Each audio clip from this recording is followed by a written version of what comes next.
Bismillahirrahmanirrahim. Assalamualaikum warahmatullahi wabarakatuh. Alhamdulillah alladzi farada as-siyam lil mu'minin. Asyhadu an la ilaha illallah wa asyhadu anna Muhammadan abduhu wa rasuluh. Allahumma fasholli hadzal nabiyil karim Muhammadin sallallahu alaihi wasallam wa alihi wa ashabihi wa dzurriyyatihi wa man tabi'ahu bi dinihi wa man da'a bi da'watihi wa ba'd. Hadirin jamaah salat tarawih yang dimuliakan Allah. Tak terasa di hari ke-13 atau malam ke-14 Allah memberikan begitu banyak kenikmatan kepada kita untuk dapat menjalankan ibadah puasa di bulan Ramadan tahun ini. Begitu banyak kenikmatan, keberkahan yang kita dapatkan ketika kita menjalankan ibadah puasa dan ibadah-ibadah yang lainnya dengan keikhlasan kita, dengan mengharapkan ampunan kepada Allah Subhanahu wa taala. Karena bulan Ramadan bulan yang penuh keberkahan, penuh rahmat yang Allah turunkan, maghfirah, ampunan untuk kita semua yang beriman dan beribadah di bulan ini. Kemudian mudah-mudahan Allah nanti sampai akhir menjauhkan kita dengan api nerakanya, menjadi hamba Allah yang bertakwa. Di bulan Ramadan juga diturunkan Al-Quran, mana petunjuk buat kita, buat orang-orang yang bertakwa kepada Allah Subhanahu wa taala. Petunjuk hidup bagi orang-orang yang beriman kepada Allah Subhanahu wa taala. Sebagaimana Allah Subhanahu wa taala berfirman, "A'udzubillahi minasyaitonir rajim. Syahrul Ramadana unzila fihil Qur'an." Bulan Ramadan yang diturunkan di dalamnya Al-Qur'an. Hudan linnas, petunjuk bagi kita manusia. Minal huda wal furqan, sebagai petunjuk dan pembeda antara hak dan batil, antara bodoh dan mengetahui, antara iman dan kafir, adalah Al-Quran. Al-Quran diturunkan menurut Imam Suyuti dalam kitab Al-Itqan fi Ulumil Quran. Al-Quran diturunkan Allah Subhanahu wa taala dalam dua fase. Fase yang pertama jumlatan wahidah namanya. Allah turunkan keseluruhan minal lauhil mahfuz ila sama'id dunya. Allah turunkan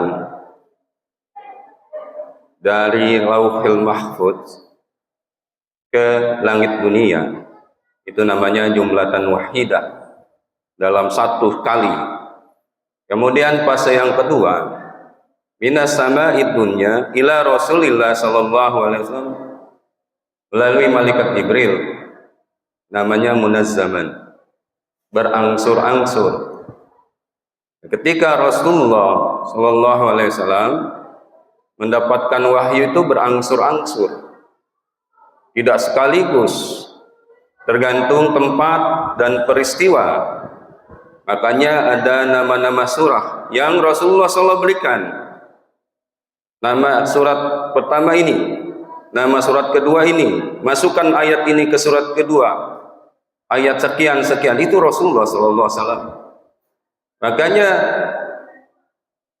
Al-Quran adalah wahyu dan mukjizat Rasulullah SAW. Dan Al-Quran kalam Allah, dia adalah perkataan Allah Subhanahu wa taala yang Allah jaga sampai sekarang keasliannya.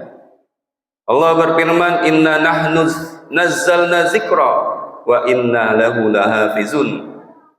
Dan kami turunkan az-zikra, Al-Quran, dan kami juga yang akan menjaganya. Maka apa tugas kita sebagai orang-orang yang beriman kepada Allah dan beriman kepada Rasul serta Al-Quran? Tugas kita adalah yang pertama, belajar, mempelajarinya, Kata Rasulullah SAW, khairukum, sebaik-baiknya kalian, khairukum man ta'allamal Qur'an, yang belajar Al-Quran. Sulit membaca Al-Quran, mudah. Mudah membaca Al-Quran, sulit. Kenapa? Tergantung niat kita. Kalau niat kita dan bersungguh-sungguh, mudah baca Quran. Ada metode 5 kali bisa baca, ada metode 10 kali bisa baca.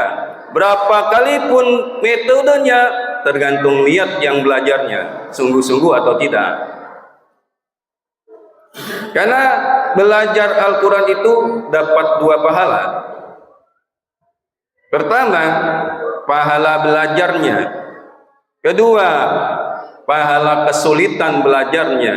Kata Rasulullah, ya tak. Barang siapa yang ya tak membaca Al-Quran, ajroni, 2 pahala. Kita harus belajar membacanya. Kalau belum bisa sama sekali, belajar. Belajar dari mulai alif beneran, jangan alif-alifan, alif beneran. Biar bisa. Kalau sudah bisa membaca, lancarkan.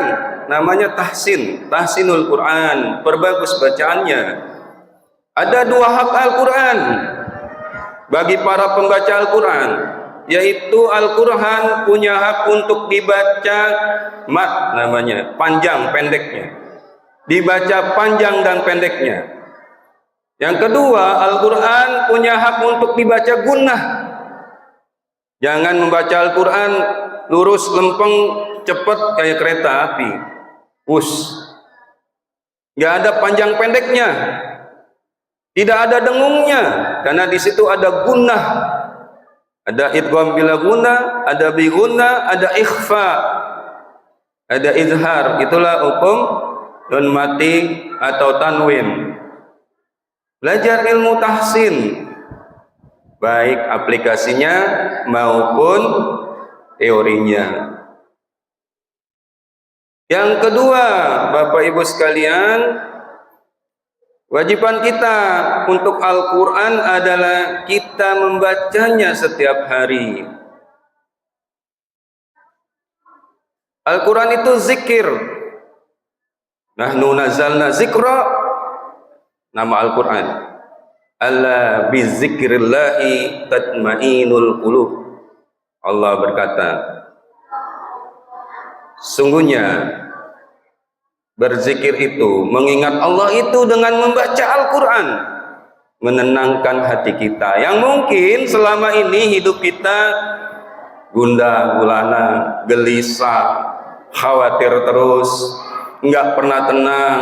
Walaupun duit banyak, usaha lancar, tapi nggak tenang.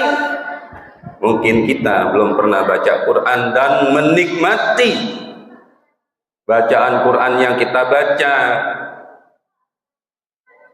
Kita mendapatkan kenikmatan dari membaca Al-Quran. Mungkin itu yang belum kita lakukan. Maka bacalah Quran. Nanti di yaumil kiamah, Quran itu akan membantu kita, menolong kita. Dengan kasih sayang Allah, Rahman dan Rahim Allah berikan kekuasaan kepada Quran untuk memberikan syafaat kepada orang yang sering dan suka membacanya. Bacalah Quran, Iqra'ul Quran, fa innahu ya'ti yaumal qiyamah syafi'an li ashabihi. Bacalah Al-Quran, nanti di yaumil qiyamah, ya'ti yaumil qiyamah, dia datang di yaumil qiyamah, syafi'an, memberikan syafaat, pertolongan li ashabihi, bagi orang yang akrab, sering, selalu membaca Al-Quran dalam kehidupannya. Jadi kalau sudah bisa membaca Quran, baca setiap hari agar hati kita tenang, agar Al-Quran nanti menjadi sahabat kita, memberikan syafaat bagi kita nanti di yaumil qiyamah. Yang ketiga, berusaha menghafal Al-Quran. Nanti Al-Quran akan mengingat kita tatkala kita mengingat menghafal Al-Quran. Walaupun itu juz amma, walaupun itu surat-surat pendek,